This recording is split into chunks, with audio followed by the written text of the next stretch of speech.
गुलाम बकरियों को आज़ादी की ज़रूरत थी। वो भी पढ़ने, लिखने और बोलने की आज़ादी चाहती थी, लेकिन बकरियों का धर्म बकरियों की इस आज़ादी से डरता था, क्योंकि आज़ाद बकरियों से मज़हब को खतरा था। पढ़ने वाली बकरियां मज़हब को पसंद न थीं, लिखने वाली बकरियां अक्लमंद न थीं और बोलने वाली बकरियां तो मज़हब के लिए बेहया थीं। बकरा नस्ल की आधी आबादी यही थी जिन्हें अंधेरों से बाहर निकलने की आज़ादी नहीं थी। आँखों पर शर्म का पर्दा, शरीर पर धर्म का गर्दा, नथुनों में रस्सियाँ और गले में घंटियाँ। जिम्मेदारियों के बोझ पीठ पर लदे थे, चलना था तेज़ लेकिन पैर भी बंधे थे। ये खुदा की नापसंद बकरियां थीं जो आज भी मज़हब की गुलामी को ढो रही थी और अपनी आज़ादी की बाट जोह रही थी। लंबी गुलामी के बाद कुछ बकरियों को पढ़ने, लिखने और बोलने की आज़ादी मिली। कुछ पढ़ने लगीं, कुछ लिखने लगीं और कुछ बोलने लगीं।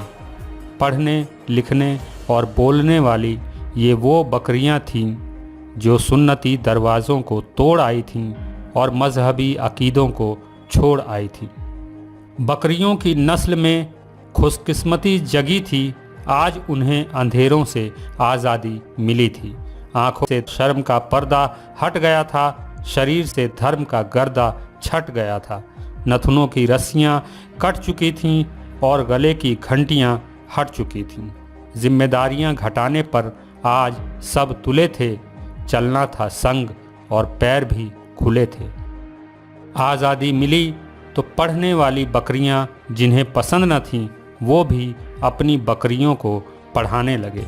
जिनकी नज़र में लिखने वाली बकरियां अक्लमंद न थीं, वो भी अपनी बकरियों को लिखता देख इतराने लगे और बोलने वाली बकरियों को जो बेहया कहते थे, वो भी अपनी बकरियों की इस बेहयाई पर मुस्काने लगे।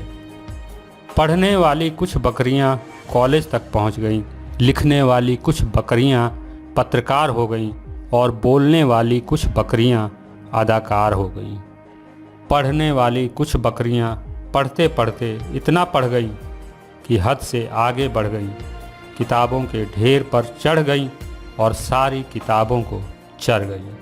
लिखने वाली बकरियों ने इन आज़ाद बकरियों को इनकलाबी बकरियां लिखा और बोलने वाली बकरियों ने लिखने वाली बकरियों के साथ मिलकर चरने वाली बकरियों के हक में आवाज़ बुलंद की और कहा, इनकलाबी बकरियों सुनो, आधी आबादी हम ही हैं, लेकिन यहाँ हमें अंधेरों की आज़ादी नहीं है।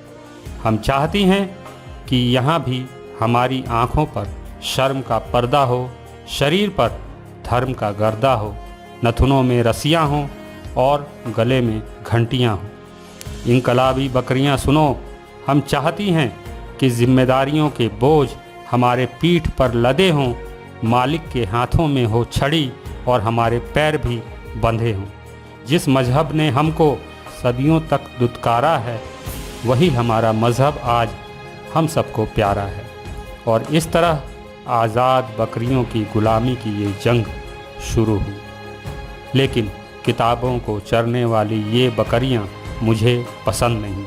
इनकी तरफदारी में लिखने वाली बकरियों को मैं अक्लमंद नहीं मानता और इन बकरियों के हक में बोलने वाली बकरियां मेरी नज़र में बेहया ही साबित होती हैं। अक्ल है छोटी और नज़रिया है तंग, आज़ादी के नाम पर ये कैसी है जंग। अकीदों को छोड़ना और रुकावटों को तोड़ना ही असली आज़ादी है। जिन्हें आज़ादी का मतलब ही नहीं मालूम, वो कभी आज़ाद हो ही नहीं सकते। बकरियों, तुम्हें तुम्हारी ये गुलामी मुबारक हो। अगर आप मेरे विचारों से सहमति रखते हैं तो मुझे इस नंबर पर आर्थिक सहयोग भेज सकते हैं। मुझे आपके सपोर्ट की ज़रूरत है। इंसानियत जिंदाबाद।